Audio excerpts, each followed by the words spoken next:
She has talked to me, and she has talked to see what the day is coming that we must meet personally. She has talked to me, and she has talked to see. Hey, what's up, man? Hey, what's going on, brother? How you doing, man? Not much. Just got home, playing with my little man. All right. Appreciate you making a little time for me, man. I know you've been busy. Oh, yeah, it's no big deal, man. Happy belated birthday. What's up, little man? Oh, yeah, appreciate it. Tell us that, hey. Did you do anything special for your birthday? Yeah, man, we rented a cabin at this ATV park, and we all went down there riding four-wheelers and riding my Polaris Razor. That's awesome. That's awesome. So is that your son? Yeah, that's my youngest one. That's my little boy. I got one little boy, and then I got two girls. My little boy, he's right at a year and a half. Got a 2-year-old little girl and a 5-year-old little girl. All right. You got a whole family, man. You're a family man. Yeah, definitely. Anytime I'm not spending at the gym, I'm trying to spend with them. Absolutely. So you're all healed up now. Last time we talked, you were a little banged up from the fight, and then you had surgery. Everything went okay? Yeah, man, everything's good to go. Surgery's completely healed, and I'm breathing like a brand new man, so Ricardo Lamas better get ready. I'm sure you're excited to have that tool in the toolbox heading into this fight this time. Yeah, man, it's definitely the biggest fight of my career, and you don't want to fight the number 3 ranked featherweight in the world not being able to breathe after the first round. It's going to be a big plus, and I'll be able to run off of cardio this time instead of run off of just heart. Right. Hey, is there any way you can turn on another light in there? I can't really see you because of the shadowing. Gotcha. There you go. Yeah, now I can see you, brother. All right.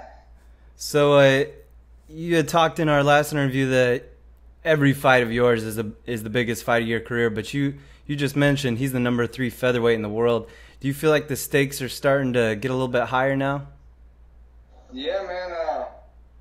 If I beat this guy, then I'm possibly right there at a title shot. 1 or 2 more fights, and hopefully that's the way the UFC sees it. Kind of the same way I do. I mean, if you beat number 3, you're supposed to turn into number 3, right? Right. But, I doubt that they're going to give me that number 3 spot, even if I do beat him. But, I think I'll be, closer in the rankings than what I am now. And, if I beat him,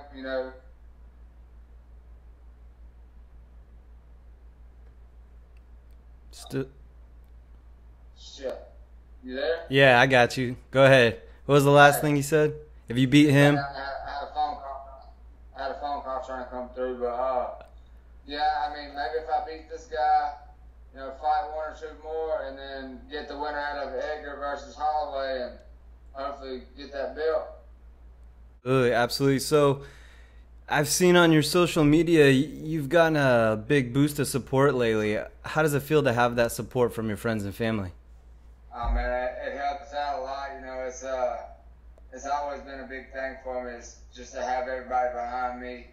I don't want to let them down. I want to go out there and give it my all for not only my friends and family, but my fans as well.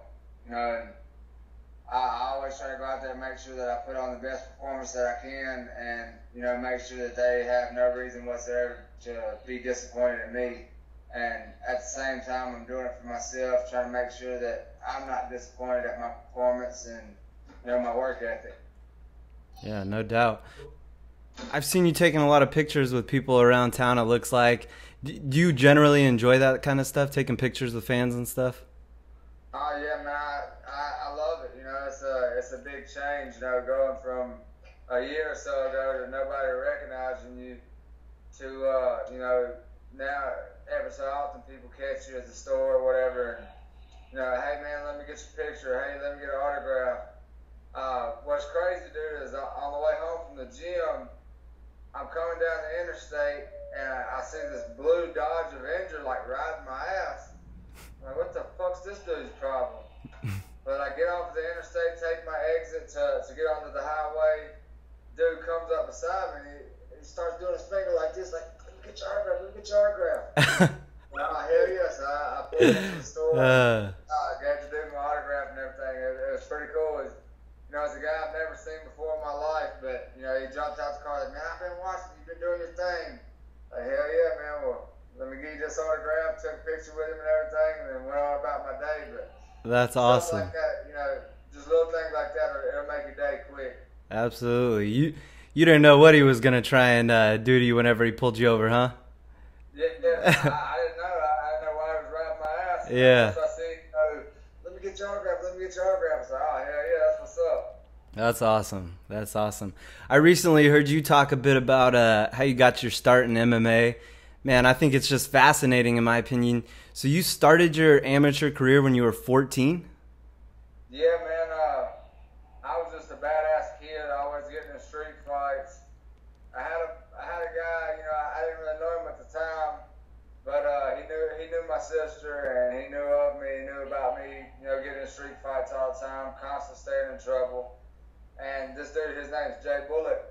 Well, he wanted to teach me how to throw straight punches, how to kind of box a little bit.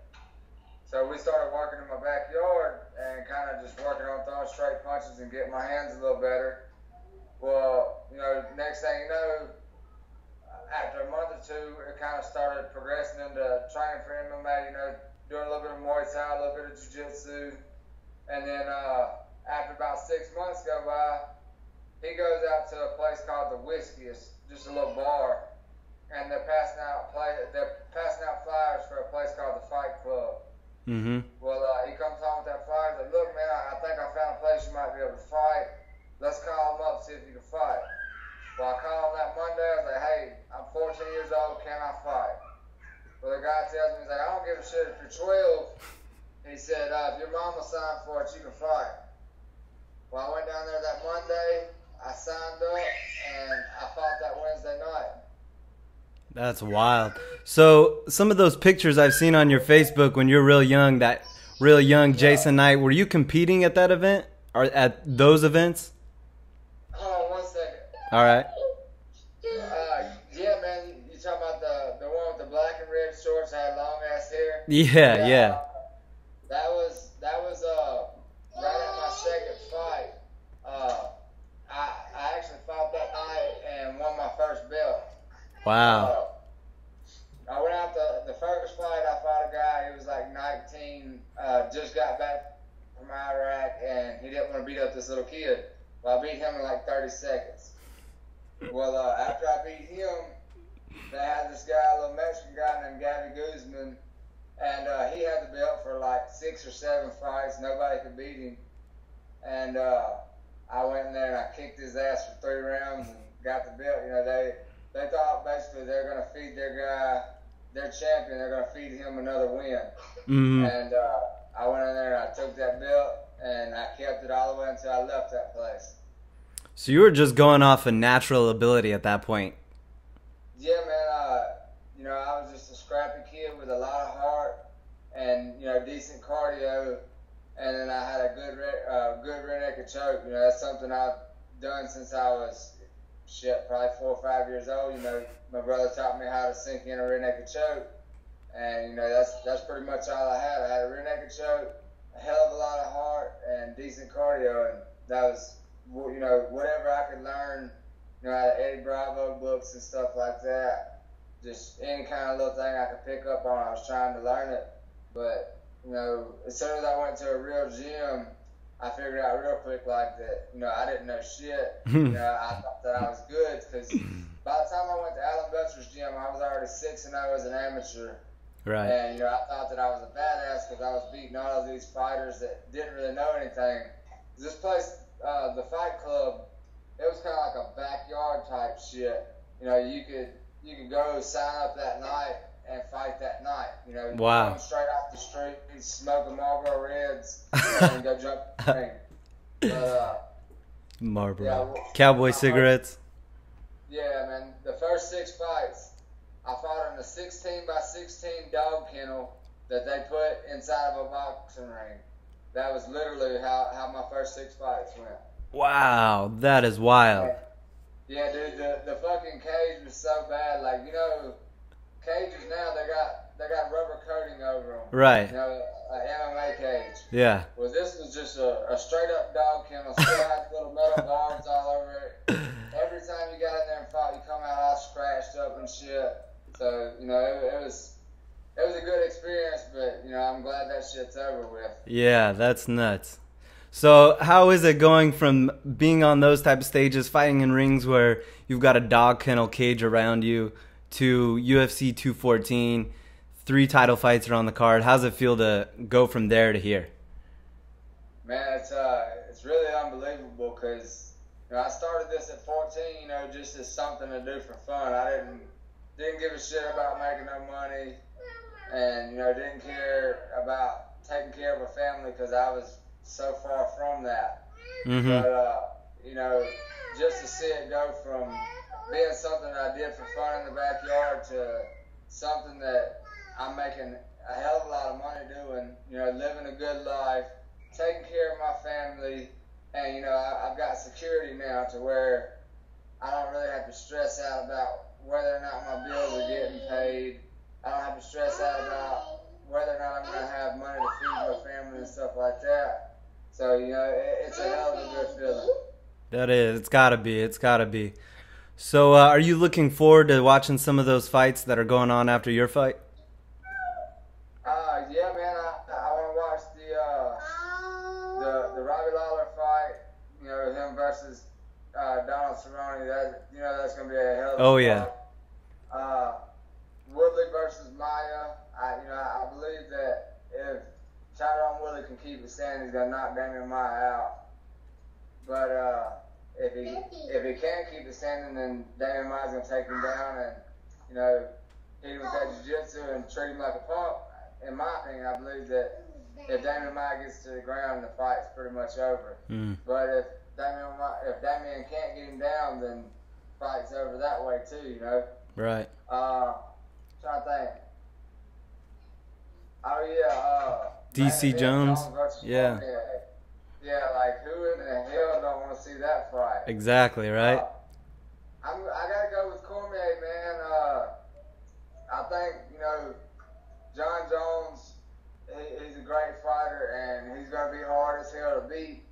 But every time you hear Cormier talking about Jason Knight, he's talking so good about me. And, you know, you can tell that he thinks highly of me, so I think highly of him. You know, I'm gonna support him the way that he supports me. Mutual respect. Jon Jones. Yeah, I've never once heard Jon Jones talk good shit about Jason Knight. So, you know, I don't know. I mean, maybe I should pick by skill and stuff like that. But I mean, I like the guys who like me. You know, you make me your friend, I'll be your friend for life. You make me your enemy, I'll be your enemy for life. You know, and it's nothing against Jon Jones or anything, but I hope Cormier wins just for the simple fact that, you know, he likes Jason Knight, so I like Daniel Cormier, you know. I'm glad to be on your good side then, man. Yeah. So, Ricardo Lamas, we talked about him already a little bit. He's obviously a tough opponent. What's your mindset heading into this fight with him? Man, I'm just going to go out there and fight my ass off. You know, I've trained for everything that he does, everything that I see over and over again. You know, I know he's probably going to change stuff up a little bit, you know, try to surprise me or whatever. But there's certain stuff that he does in every fight that I'm, you know, beyond prepared to deal with. You know, it's something that we've sit there and picked his game apart. We've picked my game apart, tried to figure out what he's going to do, and tried to figure out, you know, what I can change about what I've done in the past. You know, he's gonna look at my tape. He's gonna watch every fight on me that he can, and try and figure out what I'm gonna do, how I'm gonna approach the fight. And you know, I understand that. I know he's gonna be looking for this or that or that or this. So we're trying to make sure that whatever mistakes I've made before, I don't make them again. So you know, I'm excited about the fight, ready to go. I think it's gonna be a hell of a fight, and you know, I think that I can beat him pretty much anywhere that it goes. You know, I think I can beat him standing. I know that on the ground it's going to be a good fight, but I think I can beat him there. Wrestling-wise, yeah, he's a good wrestler, but my wrestling's come a hell of a long way, and it's getting better every day, over and over again. I'm training that wrestling, trying to get it better. Every training camp, every part of my skill gets better. So, I just don't see how he can beat me. I think everybody's got that 50-50 chance, but I don't see him beating me in this fight. I think I want it more than he does, and I think that his time's just about over. My time's just now beginning. So out with the old, in with the new. Wow, man, that's super intriguing. I'm ready to see it, brother. I'm ready to see it. So as you head into the fight week, besides the actual fight, what's your favorite part of the experience? What are you most looking forward to? Man, what I always like about it is, you go there to all these different places. You get to see different places all around the world, and then you get to meet all these fighters that you looked up to your whole life. You know what I'm saying? Guys that I used to idolize. I'm going to get to meet them in person, possibly shake their hand, possibly get an autograph, whatever. I try not to, be a fanboy, but turn into Forrest Griffin, you gotta, yeah. You gotta turn into a little bit of a fanboy. Robbie Lawler. I ran into Robbie Lawler one time. Both Robbie Lawler and Forrest Griffin. Whenever I fought out in Vegas, my first fight, and I run up to him with a pen, like a little schoolgirl or something, trying to get an autograph, but I couldn't help it. It's guys that I've watched since I was 14 years old. Right. So, did they give you an autograph? Oh, yeah. All right. Like Nick and Nate Diaz, man. I ever see them guys, I'm trying to go out and fucking drink some beer with them. Yeah, absolutely. Absolutely. So, speaking of meeting all those fighters, you had mentioned Eddie Bravo. Have you met Eddie Bravo? Yeah, man. He like Alan used to always go and train with him. My coach, Alan Belcher. But, Eddie Bravo actually came down to our old gym, the old Alan Belcher MMA club, and I got to roll with him one time, and I thought that my rubber guard was good. He shut my shit down and made me feel like a punk, but I only got to roll with him one time. I haven't really worked with him a whole lot or anything, but I look forward to doing that in the future. That's awesome. That's awesome, man. Well, as always, Jason, I appreciate your time, man. It looks like the family's calling for you, so I'll let you get back to it, sir. We're looking forward to seeing your performance, my man, at 214. Yeah, my old lady she worked last night, so she's trying to get some sleep now that I'm home from the gym. And my little boy's raising hell because he wants his mom. But man, I appreciate the interview and everything. Get with me after the fight, and hopefully we'll be talking about a win. Absolutely, man. 2 performances of the nights in a row. Think you get another third one in a row? Yeah, man, I'm going to give it hell. I'm going to try my best. I don't necessarily go out there, trying to get the bonus. Right. But I go out there and I fight my ass off every time, and you best believe I'm going to do the same thing this time. I'm going to give this guy the war that, he thinks he wants, and we're going to see who wants it more. Boom. Let it work itself out, right? That's it. All right, man. We're looking forward to seeing you, brother. 214, amazing card. Don't miss him Saturday, July 29th on FXX. Jason the Kid Knight. Thanks, brother. Appreciate you, man. Yes, sir. Thank you. Have a good day.